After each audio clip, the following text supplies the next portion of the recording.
मस्तक हे पायावरी वार करी संतांच्या सर्वांच्या चरणावर माझा माता विनम्र करतो आणि माझ्या सेवेला प्रारंभ करतो. विठ्ठल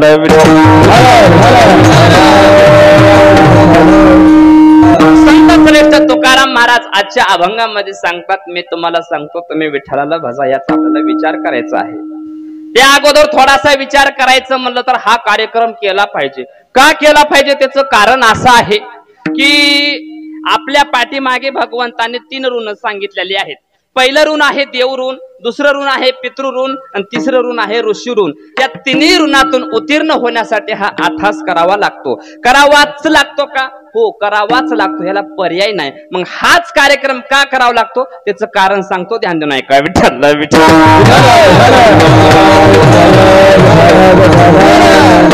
ज्या वेळेस आपल्या आईला देव आज्ञा झाली, ती तारीख, ती वेळ आणि तो दिवस, त्या दिवसापासून आजच्या तारखेपासून 1 वर्ष पूर्ण होतं बर का.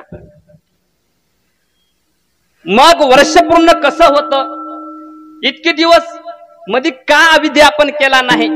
मध्ये पण विधी करायचा असतो, पण कोणी करतं किंवा कोणी करत नाही, आपल्या आपल्या मनाची इच्छा असते. तो मग 13व्या दिवसापासून तो आत्मा यमराजाच्या नगरी म्हणजे धर्मराजाच्या नगरीकडे प्रवेश करीत असतो. कितव्या दिवसापासून? 13वा खाला, 13व्याचं पिंड स्वीकारलं की तिथून पुढे प्रवास सुरू. विठ्ठल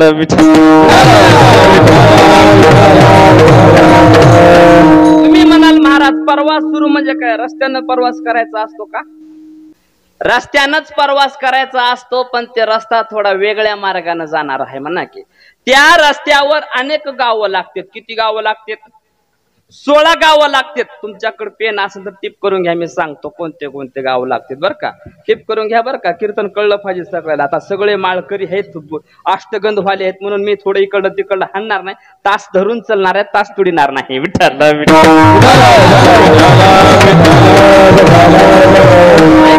सौम्यपूर, सौरीपूर, नागेंद्र भवन, गंधर्वपूर, शैलाग्राम, क्रौंचपूर, कुरूरपूर, विचित्र भवन, ब्रह्मपतपूर, नानास्कंदपूर, सुतकत भवन, रुद्रपूर, पयावर्षपूर, सुतकतपूर, भौबितीनगर आणि धर्मनगर. किती झाले? सांग म्हणा, तुला कशाला बोलवले? तुमच्या डोक्यावरून गेला असेल मला. विठ्ठल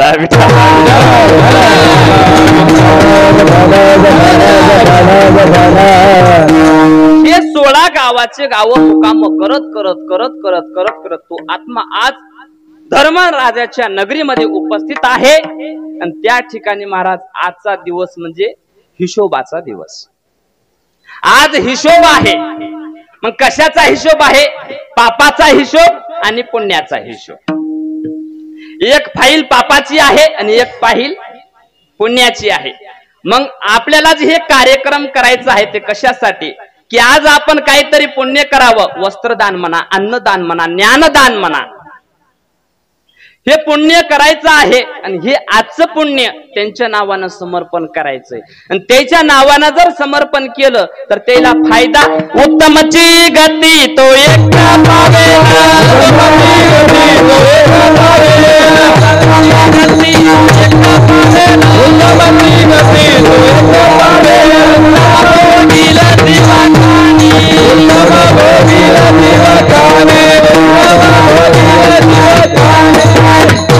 उत्तमची गती तो एक पावेल, उत्तम भोगील जीवखाणी. हे जर पुण्य त्यांच्या नावानं समर्पण केलं तर महाराज गती चांगली लागल, उत्तम लागल, जीवखाणी चांगली लागल. त्याच्यामुळे हा कार्यक्रम करायचा आहे. आजच्या कार्यक्रमाचं पुण्य आपल्याला अजिबात नाही. मग आजचं जे पुण्य आहे, आजचं जे अन्नदान आहे, आजचं जे वस्त्रदान आहे, सर्व आपल्या आईच्या नावाने समर्पित करायचं आहे. विठ्ठल आता तुम्ही म्हणाल महाराज हे करावंच लागल का? नाही केलं तर चालणार का? नाही, करावंच लागतंय. का करावं लागतंय त्याचं कारण सांगू का? आपल्या आईच्या वडिलाच्या पितृणाच्या ऋणातून उत्तीर्ण होण्यासाठी हे करावं लागतंय. जर उत्तीर्ण झालं तर ते पित्र आशीर्वाद देतात. तुका म्हणे पितर आशीर्वाद दे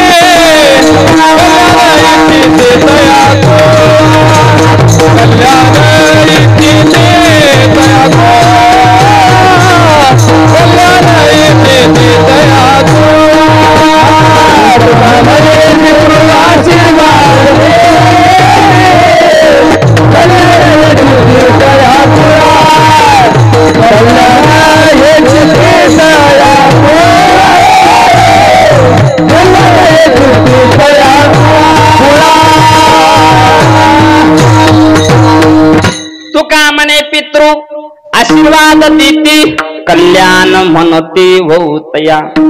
कल्याण व्हावं ह्या माझ्या सगळ्या कुळाचा कल्याण व्हावं म्हणून आशीर्वाद देतात महाराज. कोण? पित्र. जर नाही केलं तर बोट मोडून सराप देतात.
त्याचे करीती पितर पुत्र दुराचार वंशी झाला विठ्ठल विठ्ठल.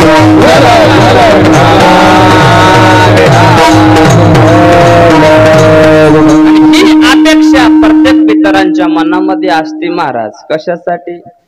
कशासाठी असते? ह्यानं काहीतरी पुण्य करावं आणि ते माझ्या नावानं समर्पण करावं आणि त्याच्यातून आमची काहीतरी सुटका व्हावी. का यमाची यातना चुकवील नरक पुढे व्हावा एक हरिदास विठ्ठल विठ्ठल.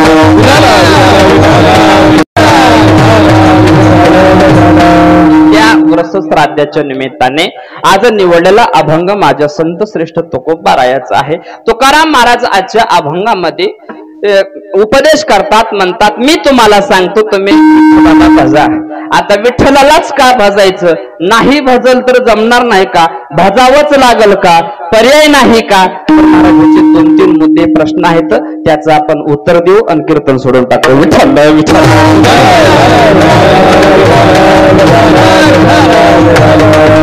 ऐका, देवाला का भजायचं? देवाला भजलंच पाहिजे का? विठ्ठलालाच भजलं पाहिजे का? ह्याचे जे मुद्दे आहेत ते काय झालं म्हणे, माझ्या भगवान परमात्म्याने 14 भुवन निर्माण केले. कीर्तनाला सुरुवात झाली, थोडस ध्यान द्या. 14 भुवन निर्माण केले, 84 योनी निर्माण केल्या. पण त्या 84 योनीमध्ये महाराज माझं भजन करणारा, मला ओळखणारा कोणी नाही. भगवंताला कर्म ना गेलं बघा. एकलीने कंडे म्हणून आले, कंडे म्हणून आले, एकलीने कंडे म्हणून आले, कंडे म्हणून आले. मानाते केले 14 भुवन, मानाते केले 14 भुवन. मानवनिया एले निर्माण ते केले 14 भुवन निर्माण केलेत. आणि महाराज ह्या 14 भुवनामध्ये माझा भक्त नाही, मला ओळखणारा नाही, माझं भजन करणारा कोणी नाही, म्हणून देवाला थोडस वाईट वाटायचं. का 84 योनी निर्माण करून ह्या योनीतल्या एकाही प्राण्याला माझी किंमत कळत नाही, मी देव आहे ह्याची जाणीव नाही. बघा पशु पक्षी कसे महाराज, त्याला काय कळतंय, ते एकादशी धरतात का, गंध लावतात का, नकात बोट घालू नका, गंध लावत नाही, ती एकादशी धरत नाही, वारी करत नाही. त्याच्यामुळे महाराज कसा विषय महाराज, देवाला ओळखणारा कोणीच माणूस नाही, म्हणून देवाला वाईट वाटलं आणि आपला भक्त कुठंतरी जन्माला घालावा असा मनामध्ये विचार धरला. विठ्ठल विठ्ठल.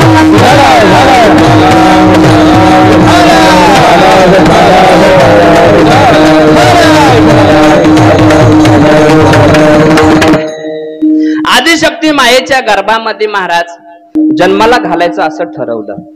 एक अभंग आहे बघा, चिंचांच्या पानावर वसविले देऊळ, आधी कळस मग पायारे. ज्या ठिकाणी गर्भ प्रकट होतो त्या ठिकाणी महाराज चिंचासारखी जागा आहे म्हणून बघा, आणि त्या चिंचांच्या जागासारखी ती जागा साफ केली आणि साफ करून महाराज तिथं त्या जठार अग्नीला किडनीला थोडस आव्हान केलं, तुम्ही थोडस बाजूला सरका, माझ्या भक्ताचा जन्म होणार आहे असं सांगितलं. आता मला सांगा, आता एवढी इथं माणसं बसले तर आता थोडी थोडी जागा आहे, पण फिट माणसं बसल्यावर अजून बसवायची म्हणल्यावर थोडी थोडी चोपाचोपी केल्यावर बसतेत का नाही महाराज. हा तसं भगवंताने सांगितलं, पोटामध्ये तर माझ्या भक्तासाठी जागा नाही, पण थोडस चोपाचोपी करायला सांगितली. बघा आता मला सांगा, आईच्या पोटामध्ये किडनी आहे, थोडस बाजूला करायला सांगितलं. जठाराग्नीला देखील सांगितलं, तू थोडस शांत राहा. जठाराग्नी शांत राहत नाही महाराज, जठाराग्नी इतकी कडक, तुम्हाला सांगतो तुम्ही काही बी खा, काय काही बी खा, काही बी म्हणजे काही बी खा, खांड खुंड नळ्या नुळ्या वांग्याची भाजी, कशाची भाजी, चहा प्या, आंब्याचा रस प्या, सकाळी एकच कलर आहे का नाही, एकच कलर महाराज सकाळी. का ह्या जठर अग्नीच्या संगतीमध्ये गेलं की ते कसल्याला भस्मच करून टाकतंय. आता प्रश्न येत आहे, मला सांगा, आईच्या पोटातलं बाळ का भस्म झालं नाही? त्यावेळेस त्या बाळाची चिंता भगवंतांनी केली. बघा, जननीच्या पोटी उपजलासी जेव्हा,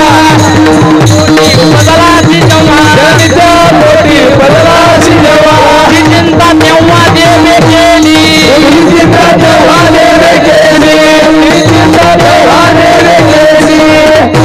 जननीच्या पोटी उपजलासी जेव्हा, तुझी चिंता तेव्हा देवी केली. त्यावेळेस त्या भक्ताची चिंता देवानं केली आणि किडनीला सांगितलं, बाई माझा भक्त इथं जन्म घेणार आहे. अग्नीला सांगितलं, तो शांत राहा. महाराज आईच्या पोटामध्ये गर्भ हळूहळू हळूहळू मोठा होत होता. मी का सांगालो, माझ्या काय नांदेडच्या गोळ्या संपल्यात का नाही? विठ्ठलाला का भजलं पाहिजे, भजलंच पाहिजे का ह्याच्यामुळे सांगालो. विठ्ठल विठ्ठल.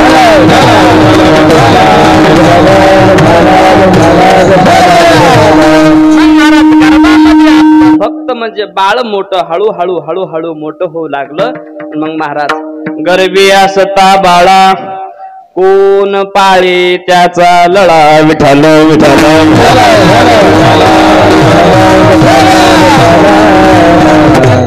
हळूहळू हळूहळू मोठं होत असताना महाराज ते गर्भामध्ये नीट राहिना गेलं. बाबा गर्भामध्ये का नीट राहिना गेलं, आईला विचारा. एका बाहेरला या साईडनं फिरायचं, एका बाहेरला या साईडनं फिरायला, आईला त्रास व्हायचा. बघा आईला त्रास होऊ लागल्यावर आई गर्दा करायची. लेकरू पोटामध्ये आहे, एकूण एकदा फिरतय, एकूण एकदा फिरतय, कोणतं डाव एकूण फिरतय, कोणतं उजवीकून फिरतय, सगळं सांगायला मी काय गुत्त घेतलं नाही. डॉक्टरला जाऊन विचारा कोणतं कोण कोण फिरतय ते. विठ्ठल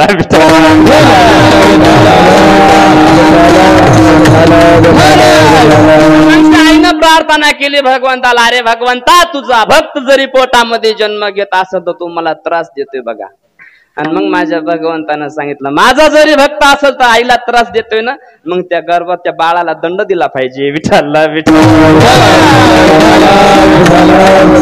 गर्भी दिला दंड, वरती पाय खाली तोंड, वरती पाय खाली तोंड, वरती पाय खाली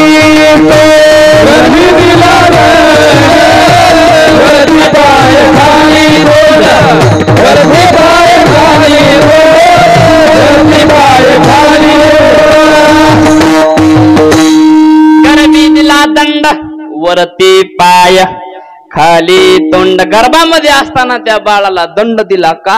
ते गुणानं राहीना गेलं, इकडून फिरून आलं तिकडून फिरून आलं म्हणून दंड दिला. आणि ते हळूहळू हळूहळू हळूहळू महाराज मोठं होऊ लागलं. त्या गर्भामधल्या बाळानं भगवंताला प्रार्थना केली की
मला ह्या दुःखातून मोकळं कर म्हणले महाराज. फक्त एकदा मोकळं कर गड्या. मग भगवंतानं महाराज थोडासा वेळ लागला. मग तो भक्त बाळ काय म्हणाला, देवा मी तुला नवस करतो रे बाबा, मी नवस करतो.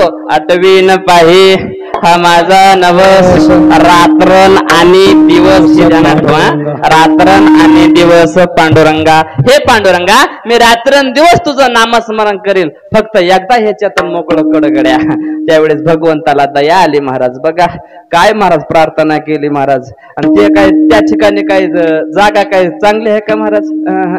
तिथं काय एसीची रूम नाही, तिथं काय कूलर नाही, काय नाही महाराज. काय काय सांगू काय सांगू गर्भीची यातना मग भोगीता नारायणा मौसमळे मोत्र झाला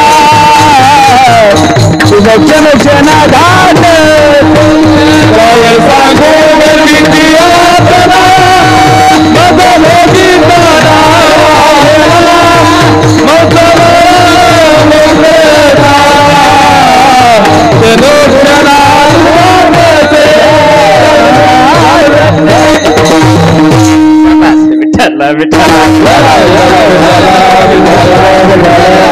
काय सांगू गर्भीची यातना. तिथे तर काय थोड्या यातना आहेत का? मग त्या भगवंताला दया आली का?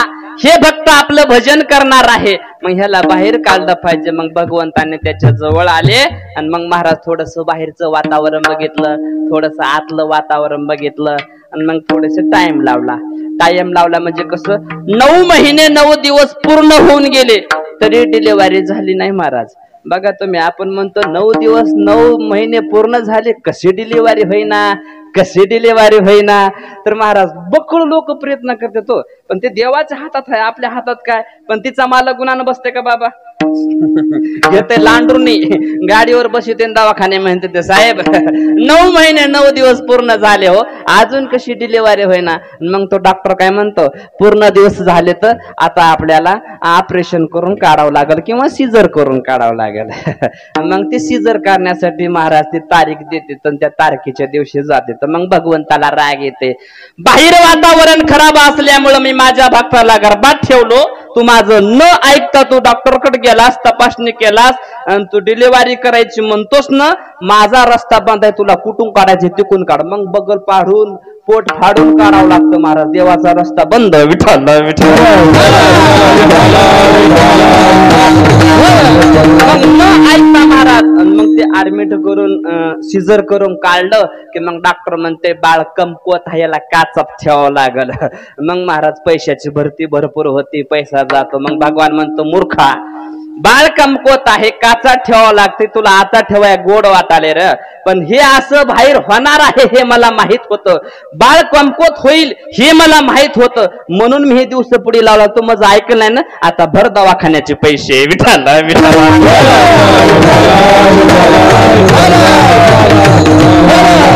म्हणून महाराज देवाच्या पुढे कुणीही जाऊ नये महाराज. आणि बाळ जन्माला आलं आणि बाळ जन्माला आल्यानंतर बाळ हळूहळू मोठं झालं, तरी भगवंतानं आपलं काम सोडलं नाही. बघा, बाळाला दात नाहीत तोपर्यंत काय दिलंय, आईच्या स्तनामध्ये दूध दिलंय. का तर बाळाला चावता येत नाही महाराज. बाळ बाहेर आल्यानंतर आईला भूक लागते, त्यावेळेस भगवंताने त्याला परवानगी दिलेली असते. जठराग्नी, माझा भक्त बाहेर आलाय, आता तुझं काम चालू दे. जी बाई डिलिव्हरी झालेली आहे तिला विचारा, एक माणूस नुसतं आणायला लागते, एक माणूस करून खाऊ घालायला लागते आणि एक माणूस नुसतं लेकरं सांभाळायला लागते. कशासाठी हो, ते फक्त जठराग्नीला विनंती केली का आता तुझं काम सुरू कर. आणि ते काम सुरू केल्यामुळे ते आईला खायला लागतं आणि मग बाळाची भूक वाढते. जशी जशी बाळाची भूक वाढेल तसं तसं आईच्या स्तनामध्ये दूध. विठ्ठल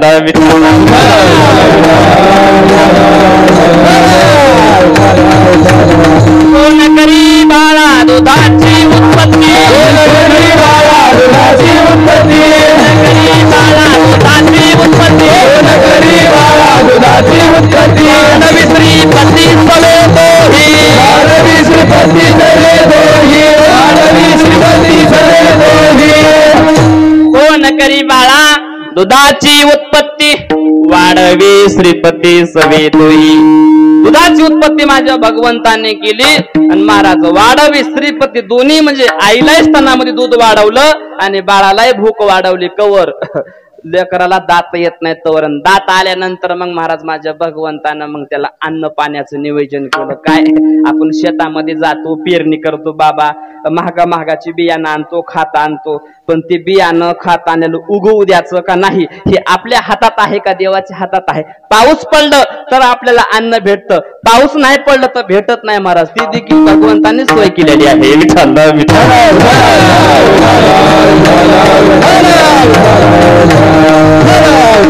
मग महाराज हळूहळू तो भक्त मोठा होऊ लागला आणि मग ते 18 वर्षाचा भक्त झाल्यानंतर मग ते देवाला विसरून गेलं. देवाला काय विसरून गेलं, हे भजन करतो म्हणला होता, हे कधी देवाचं नामस्मरण करणा गेला महाराज. ह्यानं नवस केला होता, रात्रंदिवस देवा मी तुझं नामस्मरण करील, ह्या नामाला तो विसरून गेला, देवाला विसरून गेला आणि मग महाराज येड्यावने वागायला लागला. पत्त्या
असं झटका पाहिजे महाराज. चाले सिंगल करा बर का. विठ्ठल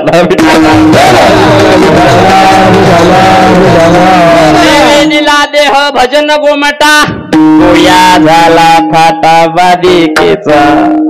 देवासाठी हे भजनासाठी देह दिला पण महाराज तो देवासाठी वापराय नाही महाराज. संसारामध्ये वापरू लागला महाराज. मग येड्यावणी करू लागला. काय येड्यावणी करू लागला? पत्त्या खेळ, तंबाखू खाय, गांजावड.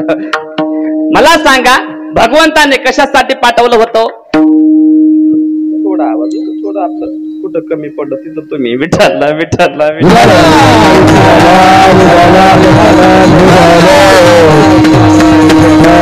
ऐका. मग वाईट वागत असताना महाराज मग त्याच्या आईनं ठरवलं माझं पोरग येड्यावणी करतय, पुड्या खातय, मायबापाचं ऐकत नाही, मायबापाच्या पाया पडत नाही. मग काय करावं लागल? मग आईनं सांगितलं याचं लग्न केलं पाहिजे, लग्न केलं पाहिजे. आणि मग महाराज लग्न केलं त्याचं. का? आता तरी चांगलं लागलं. बघा तुम्ही, जे चांगलं वागत नाही त्याला मध्ये टाकी लग्न करून नीट तासावर आणते ती महाराज त्याची राणी. विठ्ठल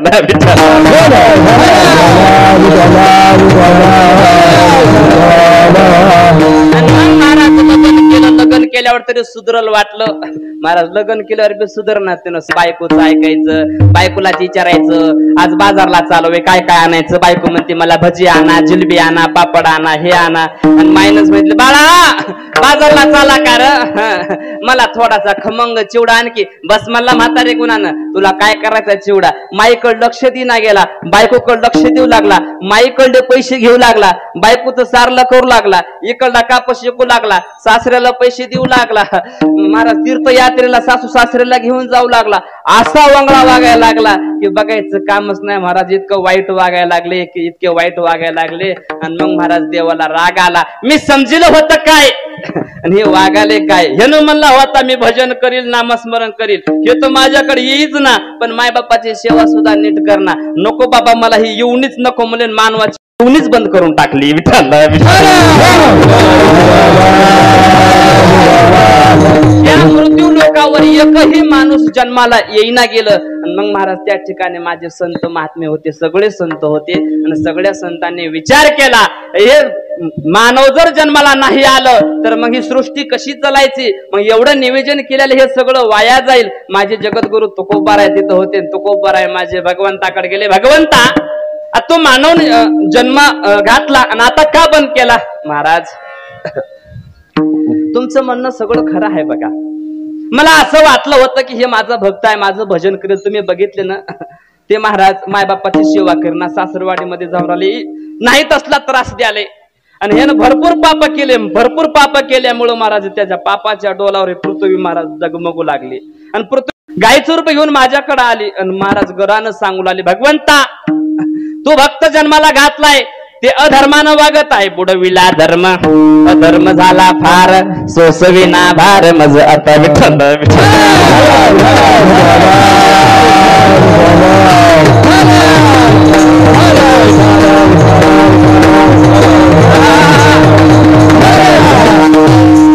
तुम्ही थोडस वाजीचा की टाळ्या बरं वाटते. मला थोडं ऐकायला वाटते.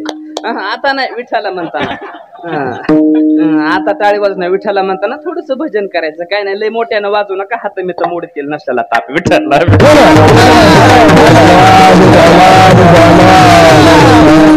असं जरा बरं वाटते, म्हणजे ऐकायला येत वाटते. नाही तर असे बसतात पुतळ्यात.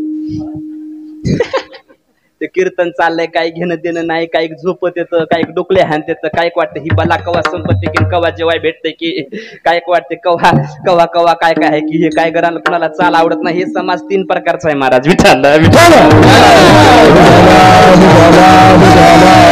भगवंताने सांगितलं महाराज हे धर्म सोडून वागले, ही मला येऊनी नको.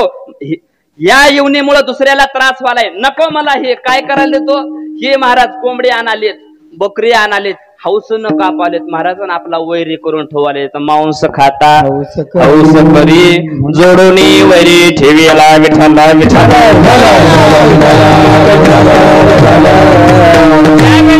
महाराज म्हणले ए देवा आधीच तर गुतूने आणि गुतलं की कुतूने म्हणले. तू आधीच तर येऊन काढायला नाही पाहिजे मानवाची. आणि मग काढलास ना मग आता कुतून नको, मग काय करू, आम्ही आहेत ना, मग आम्ही कशासाठी आहेत, तुम्ही बिनधास्त ही येऊन जन्माला येऊ द्या, आम्ही त्याला संस्कार देऊ, आम्ही त्याला वळवू, आम्ही त्याला भक्तीचा मार्ग दाखवू, असे माझ्या जगद्गुरु तुकोबारायानं सांगितल्यानंतर मग माझ्या भगवंताने येऊन तयार केले. आणि ते संत महात्मे कुठं होते, वैकुंठाहून खाली आले बघा. विठ्ठल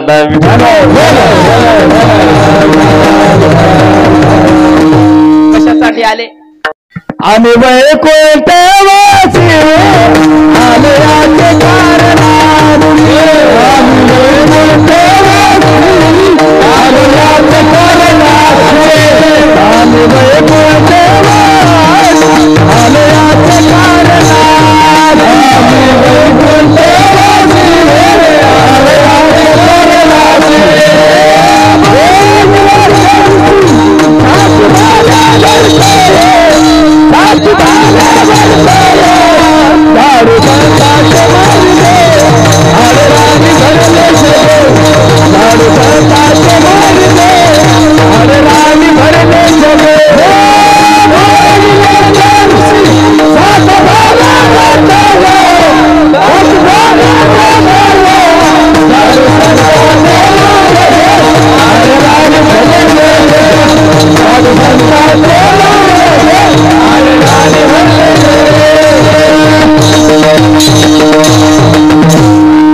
लेट पण थेट. विठ्ठला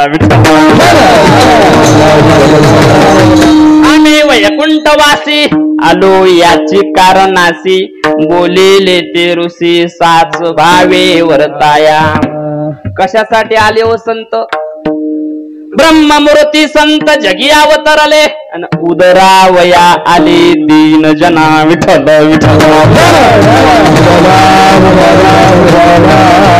महाराज असंख्य समाजाला संत महात्मे उपदेश करू लागले, उपकार करू लागले. महाराज समाजावर संतांचा भरपूर उपकार आहे महाराज. येथे उपकारासाठी वैकुंठे विठ्ठल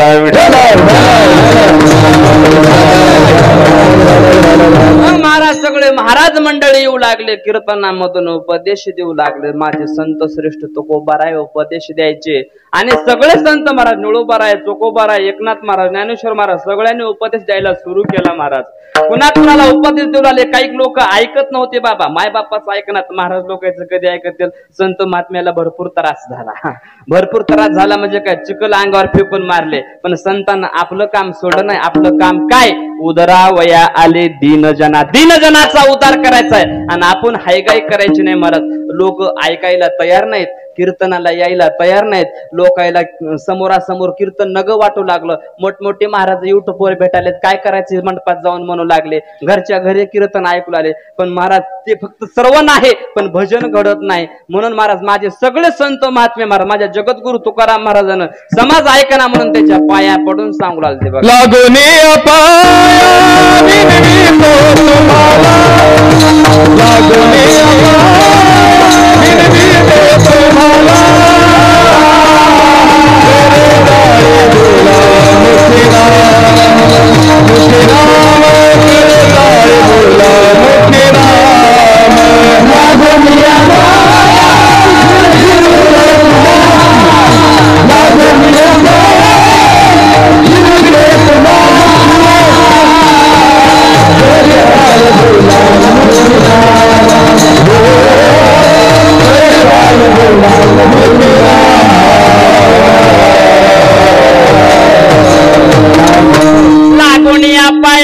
विनवितो तुम्हाला करे ताळी बोला मुकी नाम. मी तुमच्या पायाला लागतो, तुमच्या पाया पडतो राव. तुम्ही भजन करा. लोक ऐकाय तयार नाहीत. आमच्या महाराजाचं नांगर लय लागायला, शल्यवून माती चालल्या बघा. दाट देऊन बघायचं, जाणता पारमार्थिक महाराज ते माणूस आहे महाराज. आपण त्याच्या अवतारावर जायचं, कधीच अवतारावर जायचं नाही. हे जुनं लोणचं आहे, जसं जसं खाईल तसं तसं चवदार लागतंय.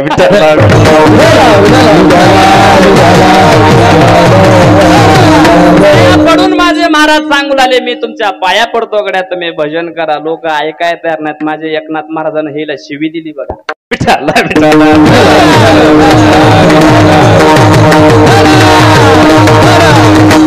माया गेली होती, माया गेली होती, माया गेली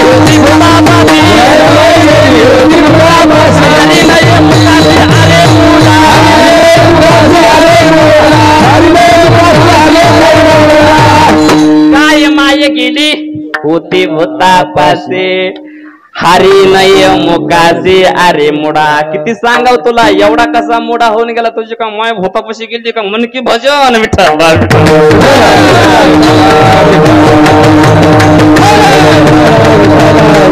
मग महाराज कोणी ऐकायला तयार नव्हतं मग महाराज संत महात्म्याला राग येऊ लागला काय करावं परमार्थाकर समाज येत नाही मग महाराज तुकोबारायाने एक पर्याय काढला आजी अगोदर जवळले जवळले माणसं तरी थोडस मार्गाला लागो देव बाप्पा या इकडं देव बाप्पा आले मग देव बाप्पाला सांगितलं तुम्ही ब्राह्मण आहेत तुम्हाला देव आवडतो तुम्ही तरी देव आपलासा करा महाराज मग तू काय ब्राह्मण म्हणला कशाचा देव कशाचं काय ते पूजा करून 10,000 रुपये 15 50 रुपये भेटते हेच बरं आहे इथं नाही की ब्राह्मण आहेत का नाही इथले सोडून तिकडले धरून बाबा तिकडे गेल्यावर पुन्हा इकडले धरून तिकडले सोडून दुसरी बामना आणून कुठून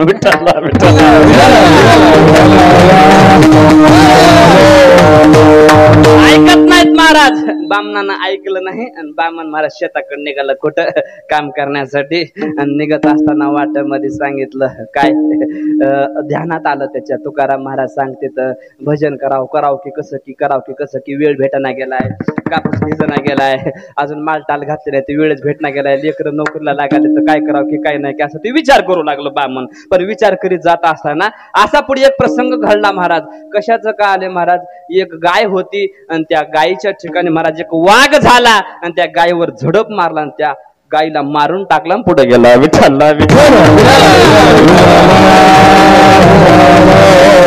त्यानंतर महाराज तेच वाघानं रूप बदललं महाराज आणि सापाचं रूप घेतलं आणि सापाचं रूप घेऊन एका माणसाला दंश केला आणि त्या माणसाला मारून टाकला आणि तो महाराज पुढे निघायला लागला महाराज कोण ते साप आणि पुढे निघत असताना महाराज पुढे कोंबडी चारत होत्या कोंबड्याच्या ठिकाणी महाराज यांनी कुत्र्याचा अवतार घेतला आणि महाराज कुत्रा होऊन त्या कोंबड्यावर झडप मारला आणि कोंबड्याचा देखील वध केला हे आपल्या स्वतःच्या डोळ्यानं बामणानं पाहिलं विठ्ठल पाहिल्यानंतर ब्राह्मण धावत गेला अहो कोण आहेत आपण सुरुवातीला तुम्ही नाग झाले माणसाचा दंश करून माणसाला मारून टाकलं त्यानंतर तुम्ही वाघ झाले गाईला मारून टाकलं त्यानंतर तुम्ही कुत्रा झाला कोंबड्याला मारून टाकले त्यावेळेस हात जोडून पुढे उभा टाकला होता ब्राह्मण त्यावेळेस यमदूत म्हणला मी यमदूत आहे म्हणला मी असं कोणालाही सांगत नाही पण तुम्ही ब्राह्मण आहेत म्हणून मी तुम्हाला सांगतोय आणि शक्यतो तुम्ही माझ्या जगद्गुरु तुकोबाराय यांच्या गावातले आहेत म्हणून मी तुम्हाला सांगतो नाही तर असं आम्ही कुणाला सांगाय रिकामे नाहीत महाराज कशाचं कार्य मग काय प्रकार आहे येऊ का म्हणला मी अगोदर साप झालो नंतर वाघ झालो नंतर कुत्रा झालो मला यमदूत म्हणतात माणसाचा मृत्यू हे सापापासून होता म्हणून मी साप होऊन आलो आणि त्या माणसाला दंश करून मारून टाकलो त्यानंतर पुढचा म्हणजे आजच्या तारखेतलं सगळं सांगत आहे मला माझ्या डायरीवर कोणाकोणाचं वध आहे ते महाराज त्यानंतर पुढे गाय होती गायीचा वध हे महाराज वाघापासून होता आणि वाघापासून असल्यामुळे मला वाघाचं रूप घ्यावं लागलं आणि त्यानंतर पुढे त्या कोंबड्याचा मृत्यू कुत्र्यापासून व्हावा लागला होता म्हणून मला कुत्रं व्हावं लागलं म्हणून मी हे सगळं कार्य केले बामन तर थोडं लटलटच कापायला लागलं बामन म्हणला यमदूत माझा एक प्रश्न आहे उत्तर देताव का म्हणजे सांगा की माझा मृत्यू कुठून आहे सांगा बरं यमदूत म्हणली मी असल्या गोष्टी सांगत नाही हो पण तुम्ही ब्राह्मण आहेत म्हणून सांगतो ऐका तुम्हाला नेण्यासाठी मी मोठ्या सरोवरामध्ये पाण्यामध्ये मगर होऊन येणार आहे आणि तुम्हाला मारून टाकणार आहे बापरे म्हणलं ब्राह्मण माग सरकलं 2 पावलं काही खरं नाही म्हणला आणि मग साष्टांग पर्णिपात घातला आणि ते महाराज यमदूत निघून गेले मग बामणाच्या डोक्यामध्ये खटकी आपला मृत्यू पाण्यापासून सांगितलाय आपल्याला पाण्यापासून सावध राहावं लागल आपल्याला मगरीपासून सावध राहावं लागल ध्यानात फिट केलं महाराज आणि घरी आला आणि घरी आल्यानंतर आईला बापाला म्हणला चला आज आपल्याला लय लांब जायचंय बायको म्हणले माय असं का म्हणून येड्यावणी कराली तुम्ही तर कापसाची कटोडी आणते म्हणून शेताकडे गेला आणि तुम्ही तर डायरेक्ट गावाला जायचं म्हणाला तसं नाही येड्यावणी करू नको मी सांगतो ते ऐक आपलं गाडी बाहेर ट्रॅक्टर बोलवलंय ट्रॅक्टरामधले सगळे मेन गटोडे टाका माय बापाला सगळं घ्या चला आपल्याला हे देश सोडून बाहेर जातोय म्हणला महाराज देश सोडून बाहेर जायचं कुठं, हे महाराष्ट्र नको, हे भारत नको, दुसऱ्या देशामध्ये जायचे मला महाराज. गाडीमध्ये गटुडे टाकले आणि गेलं ते ना तिकडं. विठ्ठल विठ्ठल.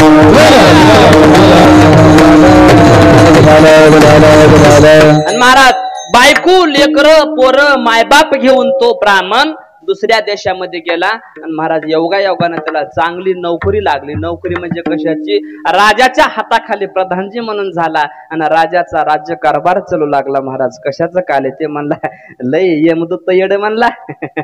कशाचं काय म्हणला, ह्याला एवढं कळू नये का म्हणला, हे बामण आहे लय चॅप्टर असते, कुठं पाण्यात मरण माझन कुठं मगर येणार म्हणला. मी आजपासून पाण्यात जातच नाही म्हणला आणि मगरीची म्हणजे गाठच घेऊ देत नाही म्हणला. राजाच्या पायापाशी पडून राहील म्हणला पण पाण्याकडे कुठं जाणार नाही. विठ्ठल विठ्ठल.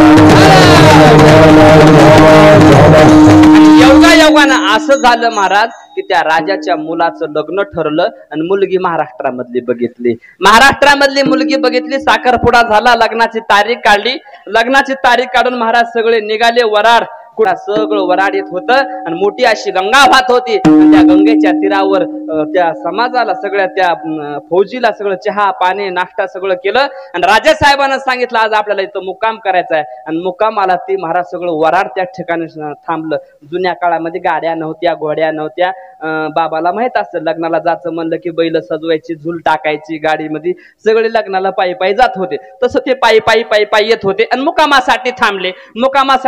मुक्काम झाला. सकाळी उठल्या उठल्या एक राजा आला आणि राजाला सांगितलं, राजेसाहेब तुम्ही कोण्या देशातले राजे? म्हणले आम्ही दुसऱ्या देशातले राजे. मग तुम्ही इथं कस काय? नाही म्हणले, मला एका राजाला वस्त्र दान द्यायचंय, अलंकार दान द्यायचे, सुवर्ण दान द्यायचंय आणि मला राजा सापडत नाही आणि आज चांगला मुहूर्त आहे, तुम्ही सकाळी सकाळी मला सापडलात, मी तुमच्या नावानं संकल्प सोडणार आहे, मी तुम्हाला सुवर्ण दान करणार आहे. राजेसाहेब म्हणले मी लग्नाला चाललोय, आता हे बरोबर नाही. नाही मला नाराज करू नका, तुमचं अंतःकरण हुशार आहे महाराज. महाराज म्हणणं स्वीकार केलं, पण माझी एक आट आहे, मला जे संकल्प सोडायत ते ब्राह्मणाच्या हाताने सोडायचं आहे. ब्राह्मणाच्या हाताने संकल्प सोडणार आहे. संकल्प दुसरा मी कोणाच्या हातून सोडून घेणार नाही. विठ्ठल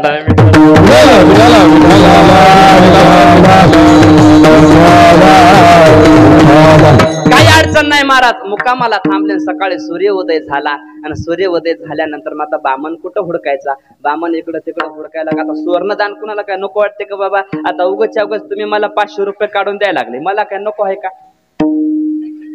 मराठी भाषा कळत नाही का? कळत आहे. तुम्ही जर मला 500 रुपये काढून दिले, मला नका वाटत का?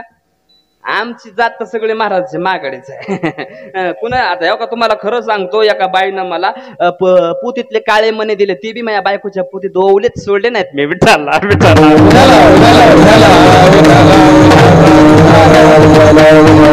महाराज कशाचं काल आहे? सुवर्णदान म्हणल्यावर राजेसाहेब खुश झाले आणि महाराज ब्राह्मण कुठं शोधायचा म्हणून आपला प्रधानजीच ब्राह्मण आहे, कुठं हुडकीत बसायचे, आपल्या पित्या समान आहेत. आणि महाराज मग कशाचं काय आलंय? प्रधानजीला बोल, प्रधानजी या इकडं. प्रधानजी आले. नमस्कार नमस्कार. एक राजा आलेला आहे, आपल्याला आज सकाळी सुवर्णदान करणार आहे आणि ते संकल्प तुमच्या नावानं सोडायचा आहे. आणि ते संकल्प ते म्हणतो की मला ब्राह्मणाच्या हाताने सोडायचा आहे आणि ते गंगेच्या पात्रामध्ये सोडायचं आहे असं म्हणतोय तो, बरं का? बरं, मग गंगेच्या पात्रामधली म्हणलं की देवबापाला चित्र दिसलं. म्हणला राजेसाहेब तुमच्या पाया पडतो कडे. म्हणला तुम्ही माझे स्वामी आहेत, गुरु आहेत, तुम्ही राजे आहेत, मी तुमचा प्रधान आहे. पण एवढं काम सोडून दुसरं कोणतंही सांगा मी करतो, पण हे नका कड्या. त्यावेळेस राजेसाहेब म्हणले, प्रधानजी असं तुम्ही का नाराज होता? तुम्ही असं का नका म्हणता? त्यावेळेस प्रधानजी म्हणले, साक्षात यमदूतानं माझा मृत्यू पाण्यात सांगितलाय म्हणला आणि साक्षात यमदूतानं माझा मृत्यू मगरीच्या तोंडात सांगितलाय म्हणला, त्याच्यामुळे मी पाण्यामध्ये जाणार नाही. तुम्ही दुसरं कोणताही काम सांगा, मी ऐकायला तयार आहे. त्यावेळेस राजेसाहेब म्हणले, तुम्ही माझ्या पित्या समान आहेत, तुम्ही वयवृद्ध आहेत, मला तुमचं ऐकावं असं वाटतं, तुमच्या हातानं संकल्प घ्यावा असं वाटतं, मग तुम्ही मला नाराज करू नका. तुम्हाला रक्षक करण्यासाठी माझी सगळी फौजी देतो. महाराज किती फौजी घ्यायचे तेवढी फौजी घ्या, पण तुमच्या हातानं होऊन जाऊ द्या कार्यक्रम, काही अडचण नाही म्हणले. चला. आणि मग महाराज गेल्यानंतर गंगेच्या पात्रावर उतरले. राजा गंगेमध्ये उतरला आणि संकल्प सोडण्यासाठी प्रधानजी आले लवकर. प्रधानजी म्हणतो, राजे साहेब तुम्ही सुवर्ण दान करणार आहेत ना, मग लवकर थोडा संकल्प सोडाकडे, माझ्या जीवात जीव नाही. राजे साहेब म्हणले, प्रधानजी मला ओळखलं का? त्यावेळेस ब्राह्मणाचं थोडं बीपी वाढायला लागला. ब्राह्मण मला माझं काळी धडधड काय झालंय, काय आहे ते लवकर उरक बाबा, मला उशीर व्हायलाय, लवकर उरक. कार्यक्रम तर लवकरच उरकायचा आहे म्हणला, त्याच्यासाठीच आलोय मला, पण मला ओळखलं का? नाही. सुरुवातीला साफ झालो म्हणला, त्यानंतर वाघ झालो म्हणला, त्यानंतर कुत्रा झालो, आणि आता तुम्हाला भेटलो. ब्राह्मण तर लट लट लट लट लट लट कापायला लागला की हे साक्षात यमदूत महाराज. कशाचं काय आले महाराज? त्यांना राजाचं रूप सोडून दिलं आणि मगर झाला आणि ब्राह्मणाचा पाय पकडला. विठाला पाय पकडल्याबरोबर ब्राह्मण तोंड वासून महाराज आरडू लागलं. आणि मग महाराज त्या ठिकाणी राजा होता.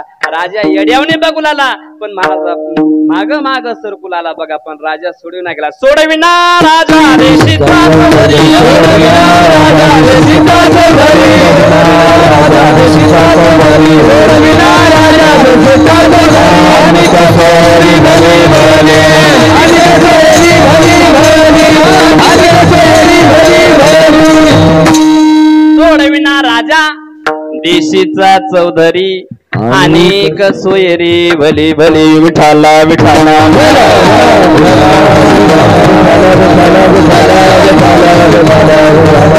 सोडवाय तयार नाही महाराज. आणि मग महाराज कशाचं काले त्या बामणानं तोंड वासून आपल्या मायबापाकडे बघितलं बघा. सोडविना बंधू पाठची बहीण, शेजेचे कामेना कोणाचे मायबाप, कोणाचे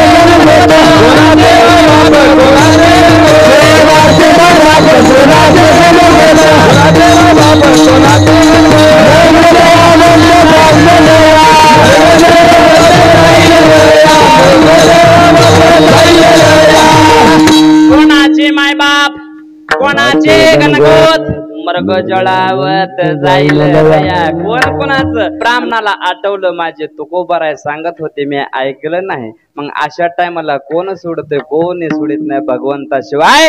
आणि मग त्या ब्राह्मणानं डोळे झाकले आणि भगवंताचा धावा कोणाला मुलाला, काय देवा मला तुझ्याशिवाय दुसरं कोणी सोडणार? तू का म्हणे तुला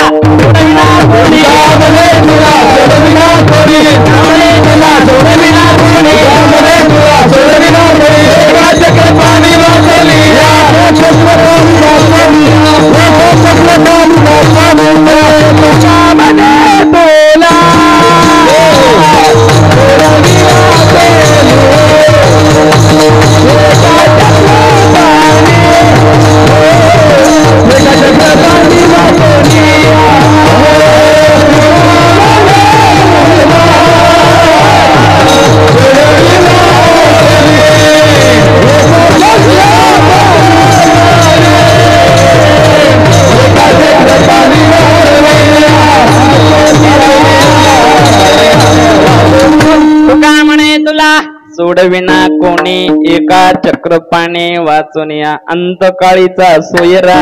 तुका म्हणे विठुधरा.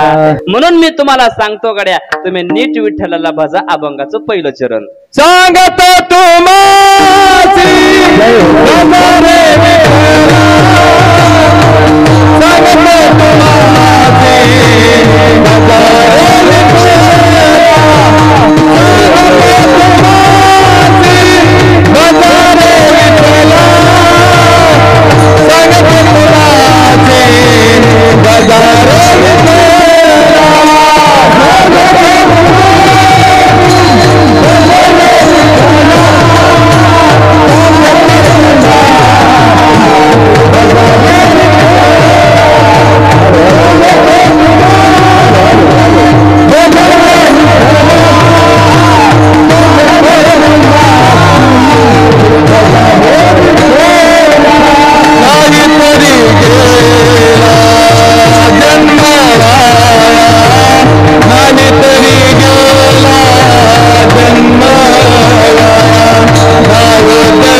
चरणात महाराज म्हणतात, तुम्ही जर विठ्ठलाला नाही भजला तर या बामणासारखा तुमचा जन्म वाया जाईल, म्हणून तुम्ही विठ्ठलाला भजा गड्या, तुम्ही भजलच पाहिजे.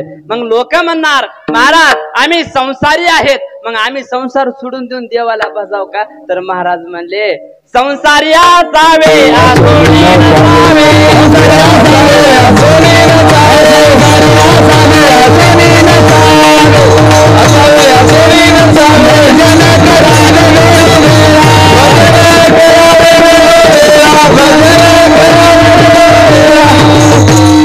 संसारी असावे असोणी नसावे, भजन करावे वेळोवेळा विठोबा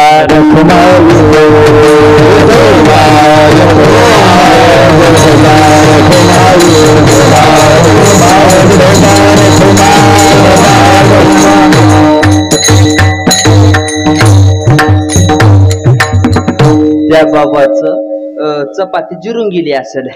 आमच्या महाराजाच्या बरगाड्या दुखत असताना वाजून वाजून. ही गायन महाराज सोपं नाही, एवढं गायन अवघड आहे, एवढे बेचारे बेजार झालेत. तुमचं काय गेलं खरं सांगा बरं. आता उग तुम्ही सोयरी आहो म्हणून मी काही मनी नाही गेलोय, आणि हे कीर्तन थोडं बंधनातलं आहे. हा मी बी हाटकरच आहे, पण थोडा तटेल हाटकर आहे, त्याच्यामुळे थोडं पहिली भारी या गावात आलोय, थोडं हिशोबानं चलावं, मला अजून वापस जायचंय. मला सांगा, आमचं एवढं बिंबीच्या देटापासून आलडू आलडू चलाले, तुमचं काय गेलं? तुम्हाला वाटले बरं ताणून घ्यायला घेऊ द्या. महाराज सर्वांनी हातवरी करून टाळी वाजवा आणि ते संकल्प आपल्या आईच्या नावानं सोडा. बघा, ज्ञानेश्वर